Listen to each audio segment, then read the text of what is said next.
Hi guys! Welcome back again to my channel at for today's video nga ay ang daming nag-PPM na naman sa akin na ganito daw ginagawan daw sila ng GC, pinapahiya daw sila, ayan maraming pananakot kahit na ngayon, bagong taon 2025 na, same pa din pala na ginagawa, syempre yung mga loan app na abusado talaga. So eto nga yung 5, ayan top 5 na loan app na kadalasan ngang natatanggap ko kung nag-PPM sa aking Facebook page. At baka nga meron ka ding loan dito sa may iba ko pang share para maging aware ka nga din if ever na hindi ka makapagbayad agad sa may due date mo. So dito nga legit na may pananakot, legit na ikaw ay ipopost sa Facebook, legit na gagawan ka ng GC at kukontakin yung nasa may contact references mo at kahit hindi mo nilagay as contact references. Pero syempre meron tayong pa-weekly giveaway at eto yung bagong set nga ng winners. Dahil sila ay super active dito sa aking YouTube channel, ayan lagi silang may comment at lagi silang nanonood sa aking mga daily uploads. Ayan, congratulations at i-PM nyo na ako agad sa aking main Facebook account or sa aking Facebook page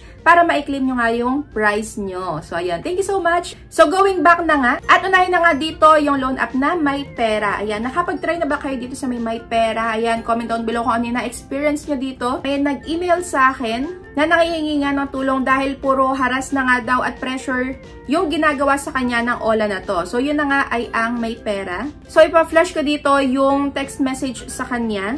At kayo na nga din ang mag-decide or magbigay ng opinion kung tama ba tong text ng agent na to. Yan, kung makatao ba'y paniningil na to dahil grabe. Paano kang hindi mai-stress dahil, ayan, meron na lang daw sa inyong magde-deliver ng Lazada, ayan, Foodpanda, GrabFood, Gasol, at, ayan, at pati ito. At ikakalat daw sa lahat ng social media platform at pati sa may barangay nyo yung pangalan, address, at ID na ginamit mo sa may pag-a-apply mo sa kanilang loan app. Kaya yun, imbis na magbayad din at gumawa ng paraan itong nangutang na to, feeling ko mas lalong hindi na to babayaran dahil nga sa ganyang pangaharas na ginagawa. Ayan, 7 days daw yan, 3,000 yung niloan niya tapos may anak na agad or may tubo na agad na 1,260. So ayan, 2 days delay pa lang daw, halos 400 plus na yung nadagdag.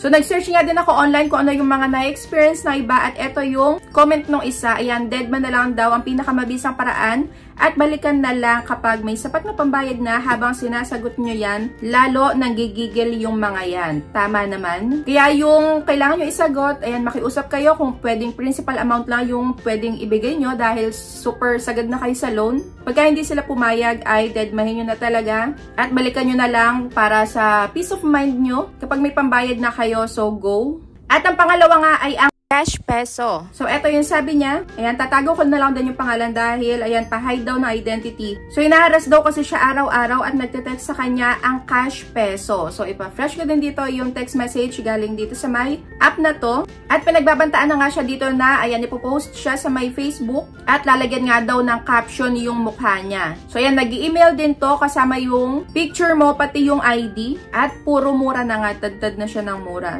At i-edit nga daw niya at ipopost nga yung picture. Ayan, may nag-PM din sa kanya at gumawa nga ng dummy account na pinagbabayad siya. So, 3,000 nga daw yung nailo niya dito tapos ang pinababayad sa kanya is 3,508.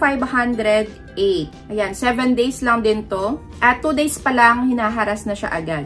At ang next na nga natin ay ang Support and Safe Loan App. Ayan, kasama na yung Pinoy Peso. Grabing mangharas at non-stop daw yung pagme-message sa kanya para mag-loan ulit kahit na meron na siyang existing na loan. So, itong loan app na to, legit naggagawa din ng GC kasama yung nasa my friends mo, lalo na kung hindi ka pa nakalock ng profile mo sa Facebook. So, kung ako sa inyo, para sa my peace of mind nyo na din, mag-lock na lang din kayo ng Facebook profile nyo para maiwasan niyang makuha yung nasa may friend list mo at maitag sila. So, ito, kahit na nakalock yung profile mo is hindi pa din may iwasan na maipost ka dun sa may barangay mo dahil alam nila kung ano yung address mo. So, kainaman lang dito, hindi makukuha yung picture mo at yung nasa my friend list mo. So, next natin ay ang Masaya Cash. So, kung na-experience nyo na din mag-apply dito, ayan, comment down below kung ano yung na-receive nyo na pananakot sa kanila. Ito naman, nag-email din, pero kasama din yung selfie at ID. Syempre, meron ding pananakot na once hindi daw makapagbayad ay maaaring makipag-ugnayan sa inyong emergency contact. So, dito lagi ko nga sa inyo sinasabi pagka mag-a-apply kayo ng loan is, ilimit nyo lang yung nasa may contacts nyo or yun nandun sa may phone book nyo na 3 hanggang 5 lang.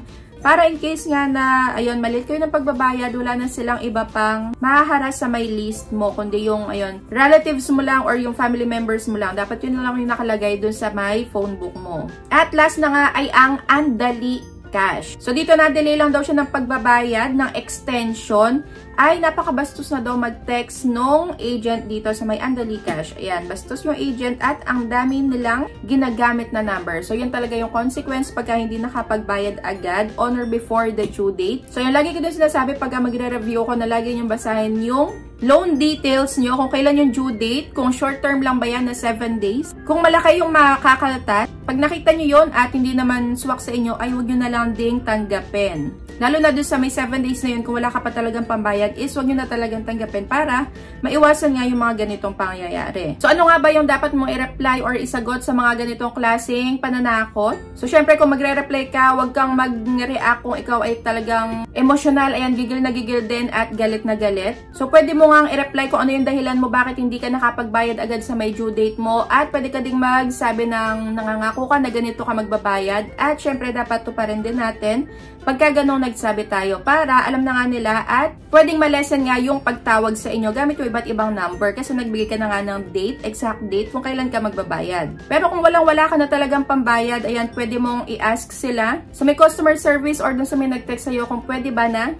principal amount na lang nga yung bayaran mo. Dahil meron talagang ganon na loan app na mabait yung agent na nagbibigay nga sila ng, ayan, yung principal amount lang yung babayaran. So yun, pwede kayong mag-try pero pagka hindi ay huwag na kayong makipagsagutan. Ayan, lubayan nyo na isang text lang, okay na yon. At huwag na din kayong sumagot ng tawag. So, lubayan na. Pero kung sila naman ay nananakot at ayan, namamahiya, so pwede mong sabihin na yung pananakot at pamamahiya ay labag sa batas ayon sa may Data Privacy Act of 2012. So, pwede mong sabihin yan. So, tama yan na dinodocument nyo or ini-screenshot nyo yung mga pananakot sa inyo dahil pwede nyo nga yung magamit pagka nag-file kayo ng reklamo nga sa mga ganitong abusadong OLA. So, saan pwedeng i-report? So, pwedeng i-report sa may National Privacy Commission or NPC at pwede din sa may Securities and Exchange Commission or sa may SEC. So, sa may NPC, pwede kang mag-email sa my complaints at privacy.gov.ph. Sa SEC naman, ayan, epd@sec.gov.ph. Or pwede nyo din nga i-search sa may Google kung ano nga ba yung email nung NPC at SEC na to para i-click nyo na lang din. So, yung mga pananakot naman na yan, yung harassment, yung pagpapahiya gamit ang technology or sa my Facebook or sa kahit sa ang online platform nga ay maaaring ituring nga na cybercrime. So, ayan, Anti-Cybercrime Law, Republic Act number 10175. So, dyan babagsak yan pagka kayo ay na-post nga online. So, picturean nyo yan or i-screenshot nyo at pwede nyo nga din yung magamit. Pero kung hindi naman sinasadya na nasagot nyo yung tawag ng agent na yon, nakapagpaliwanag ka na, at patuloy pa din sa may pangaras or pananakot, ay ikat mo na yung tawag na yan, huwag mo na ulit sagutin. Pwede mong i-block yan para hindi ka na din lalong mamroblema. So yan, pwede ka mag-off SIM, mag-lock ng profile mo. At para talaga sa may peace of mind mo, pagka nagkaroon ka na, nakaluwag-luwag ka na, pwede mong bayaran yung utang sa kanila. So last na, babayaran pa ba yung utang nga? So para sa akin, oo. Lalo na kung legit naman yung loan app na na-applyan mo. So yun, dapat lagi tayong magiging responsable sa may mga inuutang natin. Lalo na kung alam mo naman na abusadong OLA yan. Kung hindi talaga kayang bayaran ay wag nang ipagpatuloy.